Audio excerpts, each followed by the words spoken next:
Dans la catégorie des grands monospaces, le S-Max est un peu particulier, il est le seul à revendiquer en plus un certain dynamisme. Il est d'ailleurs le plus bas du segment avec 1m66 sous toise, même le nouvel espace, moins monospace que SUV, est plus haut avec 1m68. Le premier S-Max datait de 2006, en 2015 Ford a lancé la deuxième génération, en même temps que la nouvelle génération de Galaxy, le grand monospace normal de Ford, avec lequel le S-Max partage la plupart de ses composants. Le nouveau S-Max est disponible en 2 ou 4 roues motrices et sa gamme monte jusqu'à 240 chevaux. A l'intérieur, la planche de bord est identique à celle du Galaxy et a bien monté en gamme par rapport à la première génération.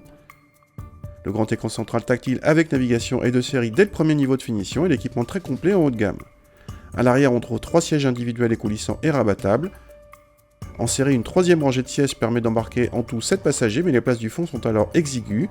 A noter que chaque siège peut se rabattre électriquement via ses interrupteurs. Le coffre atteint quant à lui 700 décimètres3, large.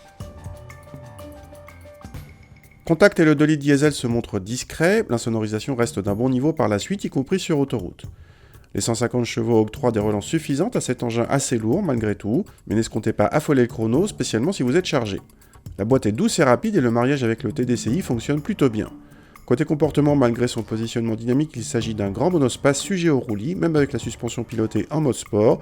À défaut d'un réel dynamisme, le comportement est agréable pour la catégorie. Mention bien en revanche pour le freinage puissant. Question tarif, le S-Max est vendu moins cher que le Galaxy et notre modèle d'essai reste sous la barre des 40 000 € hors option. Mais notre modèle d'essai bardé d'options frôle les 50 000 €, dont 2 000 € pour la seule suspension pilotée.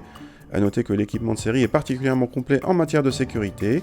Côté consommation, en revanche, le nouvel espace, de taille comparable, est sensiblement plus sobre avec son 1.6 DCi 160 EDC, la motorisation directement concurrente.